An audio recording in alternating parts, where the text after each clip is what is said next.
পূৰ্ণিমা বুলি ক'লে বিশেষ এটা দিন আৰু বিশেষকৈ বুদ্ধ পূৰ্ণিমা বুলি ক'লে আৰু বিশেষ নহয় জানো বিভিন্ন মাংগলিক কাম কৰা হয় আৰু বিশেষকৈ আমি আমাৰ হিন্দু ধৰ্মাৱলম্বী লোকসকলে সেইদিনাখন সত্যনাৰায়ণৰ পূজা কৰা দেখিবলৈ পোৱা যায় বিভিন্ন ঘৰত সত্যনাৰায়ণৰ পূজা বা নাৰায়ণৰ পূজা ভাগ আগবঢ়োৱা হয় আৰু বুদ্ধ পূৰ্ণিমা সমাগত 30 এপ্ৰিল সন্ধিয়া 9 বজাৰ পৰা ৰাতি বুলিয়ে ক'ব লাগিব ৰাতি 9 বজাৰ পৰা তিথি আৰম্ভ হৈছে বিশদভাৱে দেৱে ক'ব আৰু তাৰ লগতে মে'ৰ 1 তাৰিখলৈকে আছে গতিকে তিথি গতিকে বুদ্ধ পূৰ্ণিমাৰ দিনা আমি কি বিশেষ কাম কৰিব নালাগে বিশেষ কাম কৰাত বাধা আছে আৰু কি কৰিম আমি আজি সেই বিষয়ে কথা পাতিম গতিকে মাজতে দেৱে আৰু বিশেষ কেইটামান টিপছ আপোনালোকক দিব বা ধন আহৰণৰ ক্ষেত্ৰত কি কৰিব পাৰি আৰু বিশেষকৈ কি তিনিটা কাম কৰিব নালাগে সেই দিনটোত সকলোৱে সেই কামটো কৰাৰ পৰা বিৰত থাকিব সেই বিষয়েও আমি ক'ম গতিকে অনুষ্ঠানটিৰ শেষলৈকে থাকিব নমস্কাৰ মোৰ নাম ৰেখা তালুকদাৰ আজিৰ অনুষ্ঠানটিলৈ স্বাগতম জনাইছো ইতিমধ্যে দেখিছে মোৰ সৈতে কোন বহি আছে আপোনালোক সকলোৰে পৰিচিত জ্যোতিষ শাস্ত্ৰ বিশেষজ্ঞ ৰমেশ চন্দ্ৰ শৰ্মা শাস্ত্ৰী ডাঙৰীয়া আহক পলম নকৰো বুদ্ধ পূৰ্ণিমা বিশেষ আজিৰ এই অনুষ্ঠানটিৰ আৰম্ভণি কৰো দেও অনুষ্ঠানটিলে স্বাগত নমস্কাৰ বুদ্ধ পূৰ্ণিমা একেবাৰে সমাগত বিশেষ এটা দিন আমাৰ সকলোৰে কাৰণে পূৰ্ণিমা তিথি সকলোৰে কাৰণে বিশেষ আৰু তাতেই বুদ্ধ পূৰ্ণিমা বছৰটোত কোৱা হয় যে 12টা পূৰ্ণিমা থাকে তাৰ ভিতৰত বুদ্ধ পূৰ্ণিমাৰ দিনটো বিশেষ এটা মাহাত্ম্য আছে আৰু লগতে আমাৰ গৌতম বুদ্ধৰো জন্মদিন সেইদিনাখন গতিকে আমি সেই দিনটোৰ বিষয়ে আলোচনা কৰিম এই যে আমাৰ যি 12টা পূৰ্ণিমাৰ কথা কৈছে আপুনি খুব সুন্দৰভাৱে কৈছে বছৰত আমি 12টা পূৰ্ণিমা পাওঁ আৰু এই 12টা পূৰ্ণিমা আমাৰ 12 মাহত মানে প্ৰতি মাহত এটাকৈ পূৰ্ণিমা থাকে তাৰে ভিতৰত আমাৰ আঘোণৰ পূৰ্ণিমা তাৰপিছত মাঘী পূৰ্ণিমা গুৰু পূৰ্ণিমা ফাগুনৰ গুৰু পূৰ্ণিমা আৰু তাৰ পিছতে আমাৰ আহে এইটো বুদ্ধ পূৰ্ণিমা এতিয়া এই যে বুদ্ধ পূৰ্ণিমাটো বিশেষ হোৱাৰ কথাটো হৈছে ই বছৰটোৰ আমাৰ অসমীয়া নতুন বছৰৰ আৰম্ভণিৰ মাহটোতেই এই পূৰ্ণিমাটো আহে 2 নম্বৰ কথাটো হৈছে কি 2 নম্বৰ মানে 3 নম্বৰ ক'ব লাগিব 3 নম্বৰ কথাটো হৈছে এই পূৰ্ণিমাত আমাৰ দুখ কষ্ট এই সংসাৰৰ মানে জৰা মৃত্যুৰ পৰা পৰিত্ৰাণৰ কাৰণে যিয়ে জ্ঞান অন্বেষণ কৰিছিল সেইজনা মহান পুৰুষ বুদ্ধদেৱৰ জন্ম তিথি আৰু তেওঁ এনে এটা তিথিতেই আকৌ তেওঁ জন্ম এই তিথিটোতেই তেওঁ জ্ঞানো লাভ কৰিছিল সেই বিষয়ত মানুহ কিয় বুঢ়া হয় মানুহৰ গাত কিয় বেমাৰ লাগে মানুহ কিয় মৰে এই কথাবিলাকৰ তেওঁ মানে সদায় এটা চিন্তাত আছিল আৰু সেই চিন্তাত এদিন যেতিয়া ঘৰৰ পৰা ওলাই গৈ তেওঁ এই জ্ঞান লাভৰ কাৰণে ওলাই গৈছিল সেই জ্ঞানটো এই পূৰ্ণিমাতে হেনো তেওঁ লাভ কৰিছিল প্ৰাপ্তি কৰিছিল গতিকে সেইফালৰ পৰা বুদ্ধৰ মানে জ্ঞান লাভৰ বা বুদ্ধদেৱৰ বুদ্ধদেৱ জন্ম বুলি কওঁতে বুদ্ধ এটা অৱতাৰ সমূহৰ ভিতৰত মৎস্য কুৰ্ম নৰসিংহ বামন পৰশুৰাম বৰাৰাম শ্ৰীৰাম আৰু বুদ্ধ একেবাৰে কল্কিলক্ষে এই যি অৱতাৰ বুদ্ধটো এটা বিষ্ণুৰ অৱতাৰ এইটো এটা খুব ডাঙৰ কথা আমাৰ হয়তো ভাবে যে বুদ্ধিষ্ট খিনিহে মানে বুদ্ধক ভাবে আমাৰতো অসমীয়া কিন্তু আমাৰ কল্কি পুৰাণত সুন্দৰভাৱে বুদ্ধৰ অৱতাৰৰ বিষয়ে সুন্দৰ প্ৰশংসাত লিখা আছে বুদ্ধ যে এটি অৱতাৰ আমাৰ ভাৰতীয় দৰ্শনতে বুদ্ধকো কিন্তু অৱতাৰৰ ভিতৰত ধৰিছে গতিকে আমাৰ ভাৰতীয় যি দৰ্শন আছে চাৰবাক দৰ্শনত ঋণং কীত্ব কীটং পবেত যাৱত জীৱন সুখং জীৱিত ভস্মী ভূতস্য দেহ পুনৰ আগমন ঘটে এই যে চাৰবাক দৰ্শনৰ বাহিৰেও যিটো বুদ্ধৰ যি মানে দৰ্শন বৌদ্ধ যি দৰ্শন সেই দৰ্শনৰ কিন্তু আমাৰ ইহজন্ম পৰজন্মক কিন্তু বিশ্বাস কৰা চাৰবাকক প্ৰতিপক্ষত কিন্তু বুদ্ধ দৰ্শনে কিন্তু আমাক কি দিছে ইহজন্ম পৰজন্মৰ জ্ঞান সুস্পষ্ট কৰাই দিছে গতিকে সেইফালৰ পৰা বুদ্ধৰ যিখিনি জ্ঞান বা বুদ্ধদেৱক অৱতাৰ হিচাপে কিয় আমাৰ ভাৰতীয় দৰ্শনত আহিল এই কথাটো যদি চোৱা যায় তেওঁ কি কৰিছে আমাৰ ভাৰতীয় অন্যান্য দৰ্শনৰ দৰে তাৰমানে ইহজন্ম পৰজন্মৰ কথা তেওঁ উল্লেখ কৰিছে আৰু আমাৰ যেনেকে ভাৰতীয় দৰ্শনত প্ৰাণী বিলাকৰ প্ৰতি সহৃদয়পন্ন হ'ব দিছে বুদ্ধৰ দৰ্শনতো সেই কথাটো লুকাই আছে বৌদ্ধ দৰ্শনত সেই কথাখিনি সুন্দৰভাৱে স্পষ্ট হৈ আছে গতিকে প্ৰাণী হিংসা যিটো অহিংসা এই অহিংসাৰ প্ৰাণী যে হিংসা কৰিব নালাগে অহিংসাই পৰম ধৰ্ম এই অহিংসাই পৰম ধৰ্মটো বৌদ্ধ ধৰ্মৰ মূল মন্ত্ৰ আৰু আমাৰ ভাৰতীয় দৰ্শনৰো অহিংসাই পৰম ধৰ্মটোৱে মন্ত্ৰ মূল মন্ত্ৰ। গতিকে দুটা কথাই মিলিছে। কথাটো হ'ল পূৰ্ণিমা কেইটা, যিকেইটা পূৰ্ণিমা আছে, পূৰ্ণিমা পূৰ্ণ। পূৰ্ণিমা মানে হ'ল আমাৰ এটা চন্দ্ৰ মাহৰ পূৰ্ণতা প্ৰাপ্তি হয়। এই পূৰ্ণতাত পুণ্য কৰ্ম কৰিবৰ কাৰণে আমাৰ কি কৰা হয়, যিহেতু পূৰ্ণতা ক'ত থাকে, নাৰায়ণৰ ওচৰত থাকে। পূৰ্ণমদঃ পূৰ্ণমিদম পূৰ্ণাৎ পূৰ্ণমুদচ্যতে পূৰ্ণস্য পূৰ্ণমাদায় পূৰ্ণমেৱাবশিষ্যতে। গতিকে পূৰ্ণতাটো বিষ্ণুৰ ওচৰত থাকে। সেই পূৰ্ণতাৰ পৰা পূৰ্ণ আদায়ৰ কাৰণে আকৌ তাতেও পূৰ্ণই হৈ থাকিব। গতিকে তাৰ কোনো ঘাটি নহয়। সেই অৰ্থত বিষ্ণুৰ ওচৰত আমাক যিমান দি থাকিলেও তেওঁৰ ঘাটি নহয়। সেইকাৰণে তেওঁক লক্ষ্মীপতি বুলি কয়। কথাটো চাওক, লক্ষ্মীপতি বুলি কয়। আৰু এই যে আমি পূৰ্ণ ৰূপত পূৰ্ণাংগ ফল প্ৰাপ্তিৰ কাৰণে আমি নাৰায়ণ পূজা, সত্যনাৰায়ণ সনাতন ধৰ্মত নাৰায়ণ পূজা কৰাটো এটা নিতান্তই প্ৰয়োজনীয় বা এটা আমাৰ সনাতনী ধৰ্মৰ দৰকাৰী কথা হৈ পৰিছে। এতিয়া কথাটো হ'ল, নাৰায়ণ পূজা বা সত্যনাৰায়ণ যিখিনি সনাতনী লোকে সত্যনাৰায়ণ কৰে, তেওঁলোকে সত্যনাৰায়ণ পূজা কৰিব। যিসকলে অকণমান কৃষ্ণৰ ভাৱনাই কৰে, নাৰায়ণৰ ভাৱনাই কৰে, কিন্তু তেওঁলোকে পূজা লাইনেৰে নাযায়, তেওঁলোকে কি কৰিব, তেওঁলোকে সেইদিনাখন কীৰ্তন পাঠ কৰিব লাগে। আমি সেইখিনি কোৱাৰ আগতে প্ৰথমতে আমি যিহেতু বুদ্ধ পূৰ্ণিমাৰ কথা পাতিছো, 30 এপ্ৰিলত 9 বজাৰ পৰা আমি সময়টো পাতি ল'ব লাগিব, তাৰিখটো আৰু সময়টো মানে কেতিয়াৰ পৰা কেতিয়ালৈকে থাকিব, সেইটোৰ পৰা আৰম্ভ। যিহেতু আপুনি মানে কৈছিলেই মানে সময় আৰু তাৰিখখিনি, সেইটোৰ কাৰণে মই হয়তো সেইটো কোৱাৰ প্ৰয়োজন বোধ কৰা নাছিলো। আপুনি সময় উচিত মানে প্ৰশ্নটো উত্থাপন কৰিছে। সেইটো 30 এপ্ৰিল ৰাতি 9:13 পৰা চতুৰ্দশী শেষ হৈ পূৰ্ণিমা তিথিত প্ৰৱেশ কৰিব, প্ৰবৃত হল। আৰু 1 মে'ত ৰাতি 10:53 1 মে'ত 10:53 কি থাকিব, পূৰ্ণিমা তিথিটো থাকিব। এতিয়া মই ইয়াতে আৰু এটা কথা কৈছো, সময়টোৰ কথা আমি জানিলো। সময়টো এতিয়া যিসকলে সত্যনাৰায়ণ পূজা কৰিব, তেওঁলোকে মানে 30 তাৰিখে মানে কৰাটো ভাল হ'ব। আৰু যদি 30 তাৰিখে কৰে কোনটো সময়, কাৰণ তিথিটো আৰম্ভ হলেহে পূজা ভাগ আগবঢ়াব পাৰি। বুদ্ধ পূৰ্ণিমা বুলি যিসকলে সত্যনাৰায়ণ পূজা ভাগ আগবঢ়াব তেওঁলোকৰ কাৰণে সুধিছো, 30 তাৰিখে কৰিব পাৰে নে 1 তাৰিখে কৰিব? আৰু যদি 30 তাৰিখে কৰে কেতিয়া কৰিব? আচলতে 30 তাৰিখে যিহেতু ৰাতি 9:13 হ'ল, সন্ধ্যা সময়ত যিহেতু নাৰায়ণ পূজাখন কৰে, গতিকে 30 তাৰিখত নাৰায়ণ পূজাখন নপৰিবগৈ। গতিকে 1 মে'ত সেইদিনাখন যিহেতু শ্ৰমিক দিৱস, গতিকে 1 মে'ৰ দিনাখন তেওঁলোকে নাৰায়ণ পূজা সন্ধিয়া নাৰায়ণ পূজা ভাগ কৰক। 11 বজালৈকে যিহেতু থাকে, ৰাতি 11 বজালৈকে থাকিল। যিসকলে ব্ৰত পালন কৰিব, পূৰ্ণিমাৰ ব্ৰত ৰাখিব, তেওঁলোকেহে কিন্তু 30 তাৰিখৰ সেই ৰাতি 9:13 পৰা 1 মে'ৰ মানে 30 এপ্ৰিলৰ ৰাতি 9:13 পৰা 1 মে'ৰ ৰাতি 10:53:48 তেওঁলোকে ব্ৰতত থাকিব লাগিব। এতিয়া ব্ৰত কৰাৰ মই আগত বহুবাৰে কৈছো, ব্ৰত কৰাৰ যেনেকে তেওঁলোকে যিটো ধৰণে সুবিধা পায় সেই ধৰণে তেওঁলোকে ব্ৰত কৰিব। এতিয়া ব্ৰত কৰা সকলে ব্ৰত কৰক, সকলোৰে ঘৰত যে পূজা কৰিব তেনেকুৱাও নহয়, সকলো সনাতনীয়ে যে পূজাতে ব্যস্ত থাকে তেনে নহয়। গতিকে তেওঁলোকে নিজা নিজা ধৰণে তেওঁলোকৰ, কোনোবাই হয়তো ভাগৱত পাঠ কৰিব পাৰে, কোনোবাই গীতা পাঠ কৰিব পাৰে, কোনোবাই কীৰ্তন পাঠ কৰাব পাৰে। এতিয়া কীৰ্তনৰ গা গজেন্দ্ৰৰ অধ্যায়টো যদি বৌদ্ধ পূৰ্ণিমাৰ দিনাখন পাঠ কৰে, আৰু এনেকুৱা কথা আছে, অতি ৰোগগ্ৰস্ত হৈ থকা ব্যক্তিসকলে যদি কীৰ্তনৰ গা গজেন্দ্ৰৰ অধ্যায়টো চন্দ্ৰৰ পোহৰত মানে বিনা লাইটে চন্দ্ৰৰ পোহৰত যদি পাঠ কৰিব পাৰে, তেওঁ ৰোগমুক্ত হ'ব, অচিৰেই তেওঁ ৰোগমুক্ত হ'ব। এই কথাটো কিন্তু কোৱা আছে, গুপ্ত মন্ত্ৰ, একদম গুপ্ত মন্ত্ৰ। গতিকে সেইটো মই সেইটো সাংসাৰিক বা বৈষ্ণৱী বা ভকতীয়া এই বুলি কথা নাই, সকলোৱে সেই যদি গা গজেন্দ্ৰৰ উপাখ্যানটো, কীৰ্তনৰ গা গজেন্দ্ৰৰ উপাখ্যানটো যদি চন্দ্ৰৰ পোহৰত মানে পঢ়িব পাৰে নহয়, তেওঁলোকৰ ঘৰত যদি কাৰোবাৰ দুৰাৰোগ্য হৈ আছে, কাৰোবাৰ যদি ৰোগগ্ৰস্ত হৈ আছে, বহুদিনৰ পৰা ৰোগত দুখ কষ্ট ভুগি আছে, তেনেহলে তেওঁলোকে ৰোগমুক্ত হ'ব। এই কথাটো কোৱা আছে। গতিকে সেই ধৰণৰ তেওঁলোকে এইটো জ্যোতিষীয় ব্যৱস্থা, জ্যোতিষত মানে এই ৰোগমুক্তৰ এটা উত্তম উপায়, এইটো কৰিব পাৰে।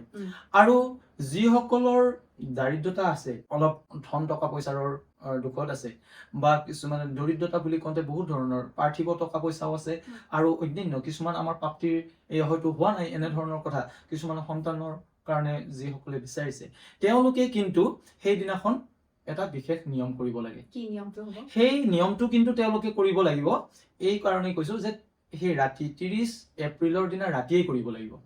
আৰু গোটেই দিনটো মানে দ্বিতীয় দিনাৰ গোটেই দিনটো আৰু সেই ৰাতিলৈকে থাকিল। সেই সময়ত কেইটামান উপায় আছে। প্ৰথম কথা হ'ল তেওঁলোকে 1 লোটা পানী, 1 লোটা বুলি কওঁতে ঘটি বা ঘট বা কলহ যি হয় তেনেকুৱা ধাতু পাত্ৰ বা মাটি পাত্ৰত যি ধৰণে তেওঁলোকে সুবিধা হয়, তেওঁলোকে 1 লোটা পানী আনি পবিত্ৰ ভাৱত তেওঁলোকে 1 লোটা পানী আনিব।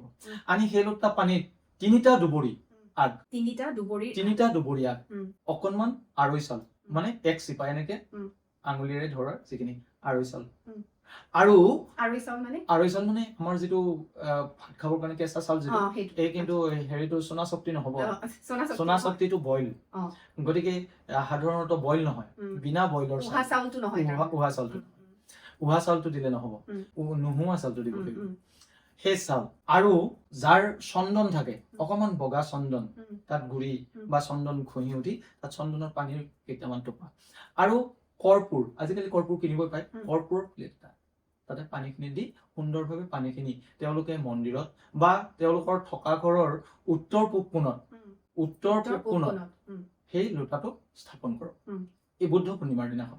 তেতিয়া সেইখন ঘৰত তেওঁলোকে যি অভাৱত আছে, যি দৰিদ্ৰতাত আছে, কাৰোবাৰ টকা পইচাটো সকলোকে লাগে, টকা পইচাৰ দৰিদ্ৰতা থাকে, সুখ শান্তি লাগে, সন্তানৰ থাকে, শিক্ষাৰ দৰিদ্ৰতা থাকে, স্বাস্থ্যৰ দৰিদ্ৰতা থাকে, বহুত বিভিন্ন ধৰণৰ দৰিদ্ৰতা থাকে। এতিয়া তেওঁলোকে যিটোত বেছিকৈ ভুগি আছে, সেই ওচৰত যদি সুবিধা হয় বহক, যদি সন্তান লাগে তেনেহলে স্বামী স্ত্ৰী একেলগে বহিব পাৰিলে ভাল, যদি বহিবলৈ সুবিধাও নাথাকে তেওঁ গৃহিণী বহিলেও হ'ব, তেওঁ বহি সেই পানীৰ কলচীটোৰ ওচৰত কওক, তেওঁৰ যিটো বস্তু মনৰ ভাৱনাটো, যিটো বস্তু তেওঁক দৰকাৰ সেইটো কওক। সেই কলচীটোৱে বিষ্ণু স্বৰূপ, সেই কলচীটোৱে লক্ষ্মী স্বৰূপ, সেই কলচীটো জলৰূপী নাৰায়ণ, সেই নাৰায়ণৰ ওচৰত তেওঁৰ প্ৰাৰ্থনাখিনি জনাওক। ধূপ চাকি জ্বলাবলৈ তেওঁলোকৰ সুবিধা নাই বা নজ্বলায়, তেওঁলোকে অকল পানীৰ সেই কলচীটোৰ আগতে তেনেকে ৰাখি পানীৰ কলচীটোত তেওঁলোকৰ কথাখিনি কৈ দিয়ক। ক'লে তেওঁলোকৰ যিটো অভাৱ, সেই অভাৱখিনি আপোনালোকৰ দেখিব অচিৰেই পূৰ্ণ হবলৈ সফল হবলৈ গৈ আছে। ধনৰ দিশতেই হওক, বিদ্যাৰ দিশত হওক, সন্তানৰ দিশত হওক, বিশেষকৈ ধনৰ অভাৱত আৰু সন্তানৰ অভাৱ থকা যিখিনি মহিলা আছে বা যিখিনি দম্পতি আছে, তেওঁলোকে এই কামটো কৰিলে যথেষ্ট সুফল প্ৰাপ্তি হ'ব। গতিকে এই কামটো আপোনালোকে কৰক। 2 নম্বৰ কথাটো হৈছে এটা বাটিত, কাঁহৰ বাটি বা কাঁচৰ বাটি, আইনাৰ বাটি এইটো ল'ব পাৰে, বাটিটো যিমান ডাঙৰ পুৰাই চাউলখিনি দিব, চাউলৰ ওপৰত যিকোনো এটা কইনছ মানে এটা গোটা মুদ্ৰা এটা আপোনালোকে অকনমান সেন্দুৰ লগাই তাত দিব, তাত 3টা দুবৰি আগ, আকৌ 3টা দুবৰি আগ দিয়ক, দি উঠি তাত অকনমান আপোনালোকে মানে হালধিৰ ফটো এটা দিয়ক, হালধি গুৰি অকনমান গুৰি লৈ উঠি তাত সেন্দুৰখিনিৰ লগতে দি দিয়ক। দি উঠি আপোনালোকে সেই বাটিটো মহালক্ষ্মী আহিবৰ কাৰণে, মহালক্ষ্মী পূৰ্ণ হবৰ কাৰণে সেই বাটিটো ধুনীয়াকে কি কৰক, তুলসী গছৰ তলত নতুবা আপোনালোকৰ মন্দিৰৰ যদি চাত আছে, মন্দিৰৰ চাতত বা মন্দিৰৰ থাপনা বা আপোনালোকে মুকলি যদি ওখ স্থানত মানে সুবিধাজনক থাকে, তেনেহলে 1 তাৰিখৰ সন্ধিয়াৰ পৰা ৰাতিপুৱালৈকে, 2 তাৰিখ ৰাতিপুৱালৈকে আপোনালোকে সেইটো ৰাখক। যিহেতু ৰাতি 11 বজাত শেষ হ'ব, গতিকে আধা ৰাতিলৈকে পাইছে। আৰু এটা কাম কৰিব পাৰে, যদি বেছি ভাল সুবিধা হয় তেনেহলে 30 তাৰিখৰ সেই 9টা 13ৰ পিছত দ্বিতীয় দিনাৰ ৰাতিৰ সেই 11 বজালৈকে সেই বস্তুটো ৰাখক। ৰাখি সেই বস্তুটো, সেই যে বাটিটো আনি উঠি কি কৰক, তাৰ অলপ চাউল আৰু সেই দুৰ্বা যে 3টা আগ দিলে, সেই দুৰ্বাৰ আগ 3টা আৰু সেই যে মুদ্ৰাটো দিছিলে, এখন ৰঙা কাপোৰেৰে বান্ধি আপুনি য'ত টকা পইচা থয়, ধনৰ ভঁৰালত আপুনি সেইটো থৈ দিয়ক। দেখিব আপোনালোকৰ ধনৰ ভঁৰাল কেতিয়াও খালী নহয়। ধনৰ ভঁৰালত আপোনালোকৰ ধন মানে যিকোনো কাৰণতে ধনে আহি তাত থিতাপি ল'ব। এই যিকেইটা গুপুত সত্য, এই গুপুত সত্য কেইটা আপোনালোকে কৰি চাওক, দেখিব আপোনালোকৰ বৌদ্ধ পূৰ্ণিমাৰ যি সত্য অন্বেষণৰ যি জ্ঞান যজ্ঞৰ পূজাৰী বুদ্ধদেৱৰ জন্মৰ জৰিয়তে মা মহালক্ষ্মীৰ যি আবিৰ্ভাৱ, কাৰণ বুদ্ধও কিন্তু সেই অৱতাৰৰে এক, গতিকে য'ত এই তিথিটোৰ আদৰ হৈছে, স্মৰণ হৈছে, সেই ঠায়ে ঠায়ে দেৱীয়ে কিন্তু বিচৰণ কৰিব, সেই ঠায়ে ঠায়ে দেৱীয়ে দৃষ্টি দিব। গতিকে য'ত সেই শ্ৰদ্ধাটো পাব তাত দেৱীয়ে কিন্তু বাস কৰিব আৰু তেতিয়া আপোনালোকৰ প্ৰতি সুপ্ৰসন্ন হৈ দেৱীয়ে আপোনালোকক আশীষ পুষ্ট কৰিব। বাকী চাউলখিনি আপোনালোকে এই যে আপোনালোকৰ যি পোহনীয়া চৰাই চিৰিকটি আছে, দ্বিতীয় দিনাখন 2 তাৰিখত তাৰে অলপ অলপ দি থাকিব চৰাই চিৰিকটি সেইখিনি আপোনালোকৰ আছুতীয়াকৈ ৰাখক। কিন্তু এই যে পূৰ্ণিমাৰ সময়ত আপোনালোকে ফুলতো কিন্তু মই সুধিবলৈ ওলাইছিলো, পূৰ্ণিমাৰ সময়ত আমি কি কি কাম কৰিব লাগে? আপোনালোকে ফুলতো প্ৰত্যেক পূৰ্ণিমাতেই তাৰ ভিতৰত বুদ্ধ পূৰ্ণিমাৰ সময়ত আপোনালোকে ফুলতো কেইটামান কাম নকৰিব। যেনে এতিয়া কথাটো হ'ল আপোনালোকে এই পূৰ্ণিমা চলি থকা সময়ত বিশেষকে যিসকলে ধৰক 1 মেত পূজা কৰিব, 1 মে সন্ধিয়া নাৰায়ণ পূজা কৰিব, গতিকে তেওঁলোকে দিনত তুলসী ছিঙি থব, কিন্তু পূৰ্ণিমা লাগি আছে। কাৰণ আগদিনাখন ৰাতিৰ পৰা 30 এপ্ৰিলৰ ৰাতিৰ পৰাই আৰম্ভ হৈছে, গতিকে পূৰ্ণিমাত আপোনালোকে কেতিয়াও তুলসী নিছিঙিব। যদি পূৰ্ণিমাত আপোনালোকে তুলসী ছিঙিছে তেনেহলে আপোনালোকে এই যে আগত দিয়া উপায় দুটা বিফলে যাব। তুলসী ফুলতো নিছিঙিব, তেতিয়াহলে মানে 30 তাৰিখে ৰাতি দিনতে ছিঙিব লাগিব। এনেও তুলসী ছিঙিব লাগিলে পিছবেলা সাধাৰণতে নিছিঙে, তুলসী ছিঙিব লাগে মানে আগবেলা মানে 12টাৰ আগত আপোনালোকে তুলসী ছিঙক। তুলসীৰ মানে আপোনাৰ তুলসীৰ বাহি নাই, তুলসী একদম আপোনাৰ 6 মাহ বছৰলৈকে থাকি যাব, মানে তাৰ শুকান গুড়া হলে হয়। গতিকে তুলসী আপুনি সতেজ তুলসী দিয়াৰ আশাৰে আপোনালোকে কিন্তু 1 মেৰ দিনাখন তুলসী ছিঙিলে আপোনালোকৰ ঘৰখনত সাংঘাতিক ফুল ফুৰা হ'ব। গতিকে সেইটো নকৰিব, সেইটো কেতিয়াও নকৰিব। দ্বিতীয়টো কি নকৰিব? 2 নম্বৰ কথাটো হ'ল আপোনালোকে সেইদিনাখন পৰিয়ালৰ কোনে গৰম দিন গা ধুবই, তাৰে ভিতৰত ফুলতো যাতে কোনেও গা নোধোৱাকে নাথাকে, যিকোনো প্ৰকাৰে তেওঁলোকে স্নান কৰাটো বাঞ্ছনীয়। আৰু স্নান কৰোতে তেওঁলোকে যদি মানে অকনমান চন্দন, বগা চন্দনৰ গুৰি মিশ্ৰণ কৰি গাটো ধুৱে, তেনেহলে তেওঁলোকৰ অত্যন্ত ধন মানে মা মহালক্ষ্মীয়ে তেওঁলোকক কৃপা কৰিব। গতিকে সেইটো এটা কৰিবলৈ, গতিকে স্নান নকৰাকৈ নাথাকিব। 3 নম্বৰ কথাটো হৈছে যে সেইদিনাখন আপোনালোকে হাই কাজিয়াটো নকৰিবই, কোনো কাৰণতে হাই কাজিয়া কৰিব নালাগে। আৰু কাকো মানে ধন ধাৰে নিদিব। আনকি বস্তু কিনিবলৈ যাওঁতেও আপোনালোকে এটা কাম ভুলতো নকৰিব। এই যে আমি পইচাটো লিখি উঠি আমি থিয়কৈ পইচাটো দিওঁ, এনেকে চিধাকৈ দিওঁ, এই চিধাকৈ পইচাটো নিদিব। ফাঁচ খুৱাই উঠিহে আপোনালোকে পইচাটো দিব। কেতিয়াও দোকানীকে দিয়ক বা কাৰোবাকে দিয়ক, যাতে আপোনালোকে পইচাটো মানে চিধাকৈ নিদিয়ে, মানে পোনকৈ নিদিয়ে। আপুনি ফাঁচ খুৱাই উঠিহে পইচাটো দিব। এই যদি আপুনি চিধাকৈ দিছে নহয়, আপোনাৰ চিধাই পইচা গৈ আছে। নিজৰ ফালে পইচাটো সদায় নিজৰ ফালে ভাঁজ কৰি ৰাখি উঠি পইচাটো দিব। পূৰ্ণিমাৰ প্ৰায়েই মানিবলগীয়া, কিন্তু পূৰ্ণিমাৰ দিনা যদি আপোনাৰ অজ্ঞানবশতঃ বা অৱহেলাবশতঃ তেনেকুৱা কৰিছে, আপোনাৰ কিন্তু ধন কোন ফালে গৈছে আপুনি নিজে গম নাপাব। 4 নম্বৰ কথাটো হৈছে সেইদিনাখন সাধাৰণতে নাখায়, মানুহবিলাক ভাল হ'ব ধৰিছে, মাছ মাংস এৰিব ধৰিছে, ভেজিটেৰিয়ানৰ ফালে আহিছে। গতিকে মাছ মাংস ফুলতো সেইদিনাখন ঘৰলৈয়ে আনিব নালাগে। যদিও আনিছে তেনেহলে যাতে সেৱন নকৰে। কেতিয়াৰ পৰা 2 দিন কৰে। কাৰণ 9টাৰ খালে খাব পাৰে, কিন্তু হলেও ৰাতিৰ সাজত খালে কিন্তু দুখেই হ'ব, বোলে পূৰ্ণিমা নপৰোতে খালো, এই কথাটো ভাবি খোৱাটো উচিত নহয়। গতিকে 30 তাৰিখ ৰাতিৰ পৰা 1 মেৰ ৰাতি এই 2 সাজ মানে, আৰু 1 মেৰ হেৰিটো দিনতো খাব নোৱাৰে। গতিকে মাছ মাংস সেৱন নকৰিব। এই কামখিনি আপোনালোকে ভুলতো নকৰিব, তেতিয়াহলে আপোনালোকৰ মা মহালক্ষ্মীৰ কৃপা লাভ হ'ব। গতিকে এয়া আছিলে বুদ্ধ পূৰ্ণিমা বিশেষ। নিশ্চয়কৈ এই শুভ দিনটোত আপোনালোকে এইখিনি কৰ্ম কৰি সকলোৱে নিজৰ ঘৰখনলৈ সুখ শান্তি সমৃদ্ধি কঢ়িয়াই আনিব বুলি আশা ৰাখিছো। অনুষ্ঠানটি যদি চাই ভাল পাইছে কমেণ্ট কৰি জনাব, আৰু লগতে যদি আৰু ভাল পাইছে তেতিয়াহ'লে শ্বেয়াৰ কৰি দিব। আৰু এতিয়ালৈকে যদি চেনেলটো ছাবস্ক্ৰাইব কৰা নাই, অনুগ্ৰহ কৰি চেনেলটো ছাবস্ক্ৰাইব কৰি দিব। তাৰ লগতে তেওঁৰ সৈতে যদি যোগাযোগ কৰিবলৈ বিচাৰিছে, নম্বৰটো আপোনালোকৰ স্ক্ৰীণত ইতিমধ্যে ৰিফ্লেক্ট হৈ আছে, সেই নম্বৰতে যোগাযোগ কৰি জ্যোতিষ শাস্ত্ৰ সম্পৰ্কীয় লগতে কোঁৱৰণী বিশ্লেষণ কৰিব পাৰে। আৰু ইয়াৰ লগে লগে বহুখিনি কথা পাতিলো আৰু আজি আপুনি গুপুত কেইটামান বিধি আগবঢ়ালে যি বিধিৰ কথা আগতে গম পোৱা নাছিলো গতিকে অশেষ ধন্যবাদ জনাইছো নিশ্চয় আমাৰ দৰ্শকসকলেও ভাল পাইছে বুলি আশা ৰাখিছো আৰু ইয়াৰ লগে লগে আমি দুয়োগৰাকী আজিৰ অনুষ্ঠানটিৰ পৰা বিদায় লম সকলোৱে ভালে কুশলে থাকিব নমস্কাৰ